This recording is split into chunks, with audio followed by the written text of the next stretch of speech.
Once you purchase the Unlimited Client Security Training subscription, we will work with you to get your branded PII Protect website set up. We will put your logo on the portal and a link to your webpage. From there, it is easy to start adding clients to your Unlimited Client Security Training subscription. Click on New Client, fill out the name of the client, contact email, and click Submit. That's all it takes to add a client to your subscription. The next step is to send the registration codes to your client. There are two client roles, an admin role and an employee or user role. Copy the admin and user codes that are automatically created and put them in an email template that we will provide. The welcome email will have the instructions that admin and employees will need to register their account on the PII Protect portal. The admin role is usually a client's management team, but there can be several people in the admin group.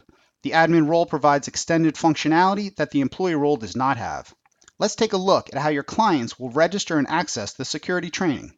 Once the employee receives the welcome email, they will head over to the PII Protect website and create their account.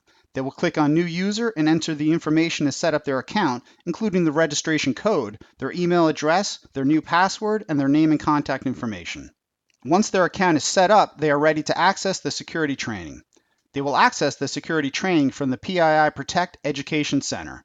Training is a three-step process. Employees will take the security training class.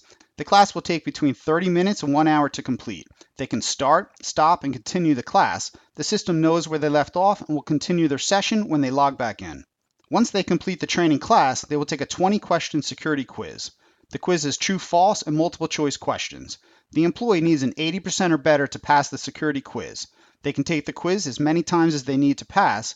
The questions are random, which makes each attempt unique. Once they pass the quiz, they can print out their security training certificate. Let's take a closer look. The training is broken up into 4 sections. What is personally identifiable information, PII, and sensitive data, the consequences of data breaches, how to prevent data breaches, and what to do if a data breach occurs. The system keeps track of an employee's progress and will continue where they left off. By clicking on the course map, the employee can see what sections have been completed and what still needs to be completed. The green check marks show what section an employee has completed. The class is made up of slides, videos, and quizzes. Let's take a look at some of the content. In the first section, topics include what is PII, examples of PII, what is sensitive PII, what is sensitive data, and internal and external threats. We give examples of PII and sensitive information. We also have an engaging video that gives more insight into the topic. Examples include names, social security numbers, credit card information, and addresses. Sensitive company data is confidential information that could be harmful to an organization if exposed. Examples include trade secrets, merger plans, financials, manufacturing processes, and emails. In Section 2, topics include consequences of data breaches, examples of large data breaches, and identify that small businesses also experience data breaches.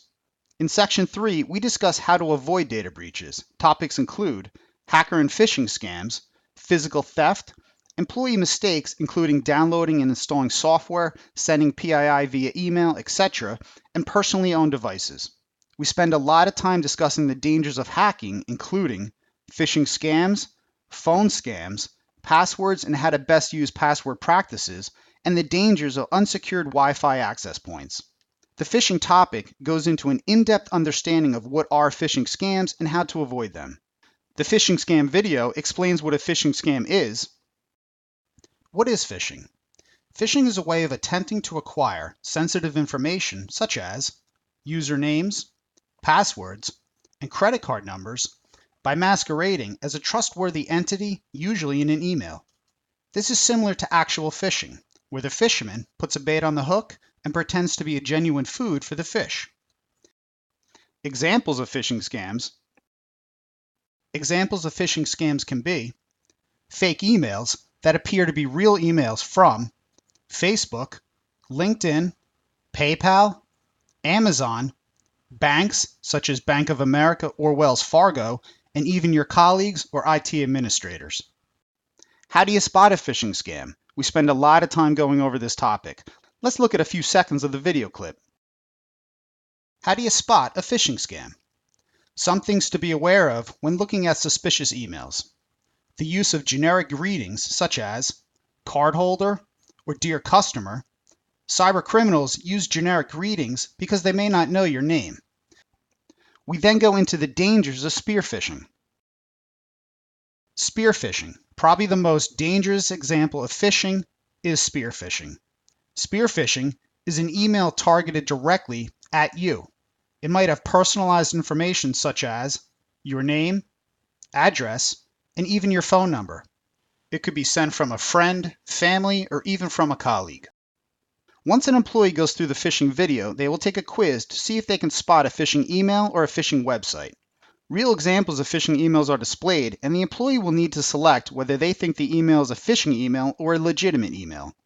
After the employee selects an answer, the correct answer is displayed, as well as an explanation as to why the email is legitimate or a phishing email.